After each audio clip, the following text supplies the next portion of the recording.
History of sparkling wine.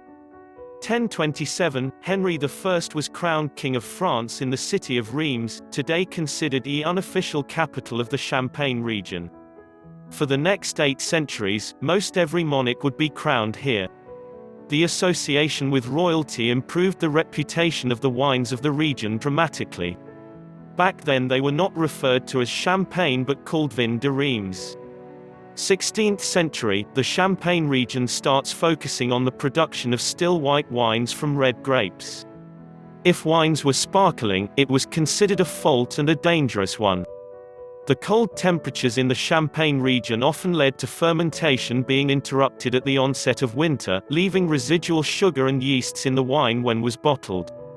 As the wethear warmed, fermentation would often restart, which in turn led to a buildup of pressure inside the bottles.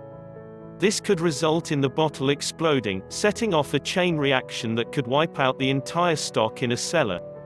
1531, often cited as the year of the first written reference to the production of sparkling wines in Limoux by Benedictine monks, which would make Blanquette de Limoux the first sparkling wine of France. There are no actual documents to support that claim.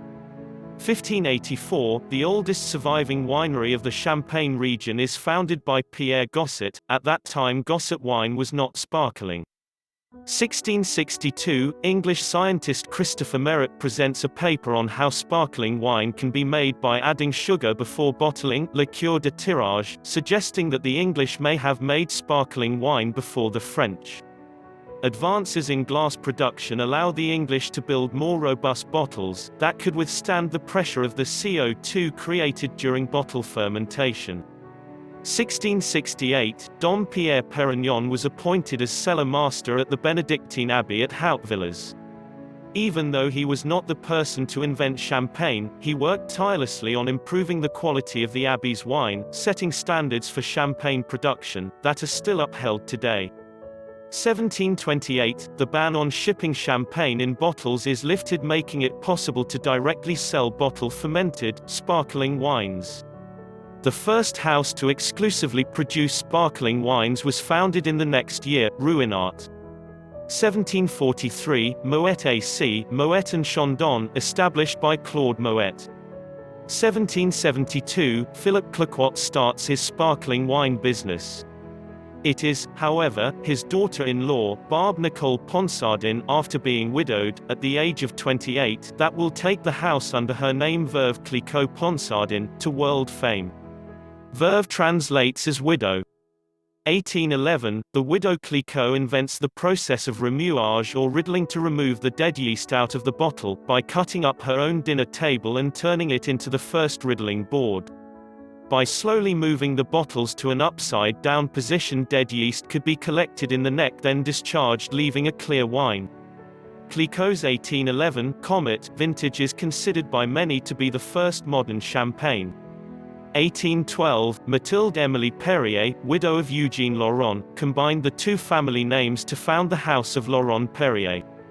1827, House of G. H. Mumm is founded. In 1876 they add a red silk ribbon, or cordon rouge, to their Cuvée Brut, an iconic look that is still referenced on their labels today. 1843, German-born Joseph Krug, who worked as an accountant and bookkeeper for the Champagne house Jackson, founds his own house. Though Krug was purchased by Moet in 1999, Olivier Krug is still the house's director. 1844, Adolphe Jackson invents the muselet closure, or wire cage, keeping in pressure and combined with robust glass bottles. The days of the explosive wine cellar draws to a close. 1851, first production in Spain of Catalan sparkling wine, which would later become cava. 1872, Josep Raventós produces cava for the first time in Spain using the méthode traditionnelle as per champagne production. 1876, Antonio Carpine founded the first Italian school of enology, winemaking, in Conegliano in 1876. He also introduced the Champenoise method into Italy, making him the father of sparkling prosecco in 1900. 1927, the areas allowed for champagne production are outlined by the French government and split into 5 wine production districts. 1930, Spain follows suit by outlining the boundaries for the production of cava. 1936, Moet releases Dom Perignon, the first commercialized prestige cuvée, an idea proposed by Englishman Lawrence Venn, and an homage to the monk who had such a great impact on the history and production standards of champagne. Drinking the stars. Anyone with a fleeting interest in champagne will have heard the stories of a Benedictine monk, called Dom Pierre Perignon. Or at least they will know of the famous champagne that carries his name on the label. According to many a textbook, Dom Perignon is often hailed as the inventor of champagne.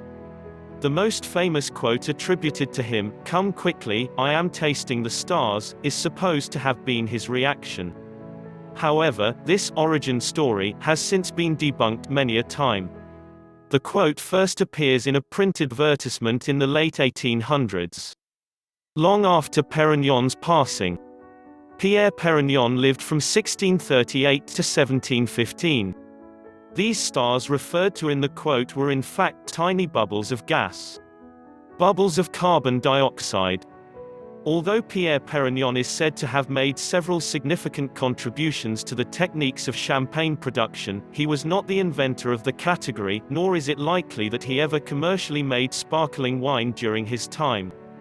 In fact, Perignon would most likely have been trying to avoid making sparkling wine as the bottles at the time could not handle a second fermentation in the fragile glass.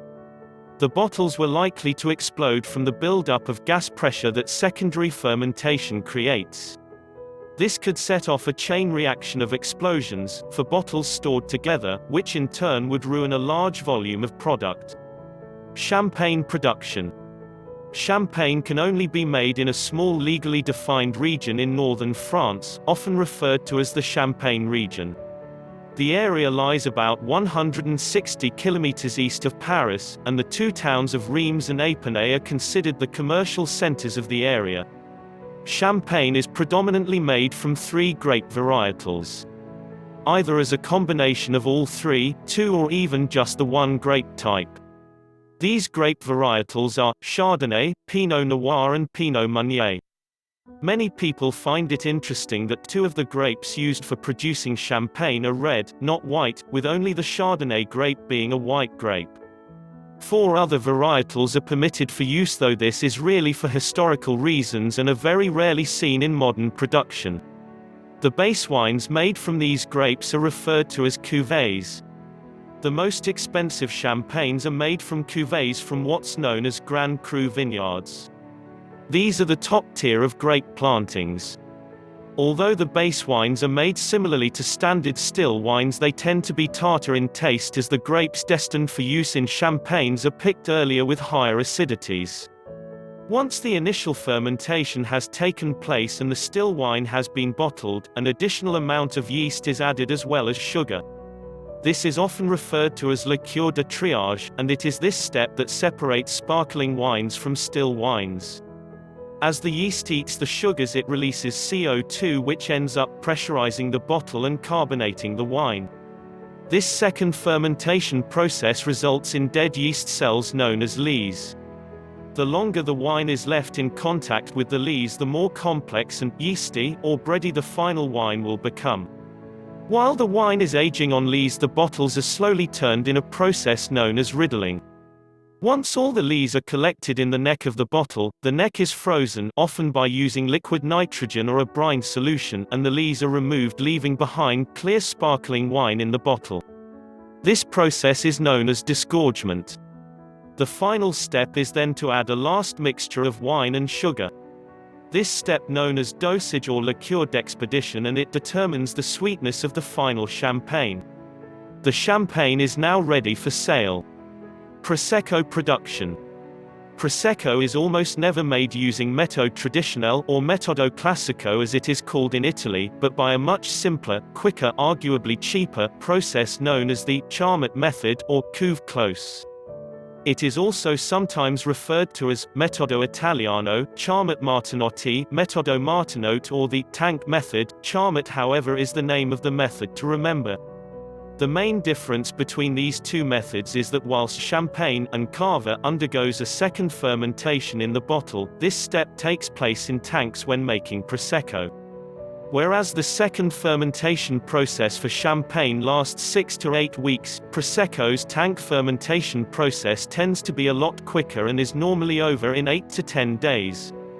The tanks are sealed and pressurized so the CO2 carbon dioxide that is produced during the fermentation from the conversion of sugar to alcohol becomes trapped in the tank, and therefore also in the wine. And voila, bubbles. This process only takes a few days before the sparkling wine is ready to be drawn off, filtered and bottled. Carver Production. The center for Carver Production is approximately a 30-minute taxi ride from Barcelona on Spain's east coast, about 40 kilometers southwest of Barcelona. The heart of production resides in and around the town of Sant Sadurní d'Anoia in the region of Penedès, Catalonia. Cava is made by the same method as champagne. While in France this technique is known as la méthode traditionnelle, in Spain this is called método tradicional. An obvious difference between champagne and cava is the grapes that are used to make the base wine. Instead of Chardonnay, Pinot Noir and Pinot Meunier, which are the grapes used to make champagne, the Spanish use Macabeo, Xarel-Lo and Parellada to make their cava. Essentially these grapes provide the same basic building blocks of fruit, acidity and structure. However, they are not as costly as champagne grapes, which have an image of luxury and the prices to boot.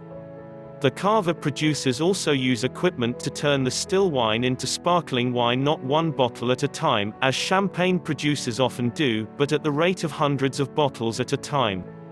Spain pioneered the use of gyro pallets.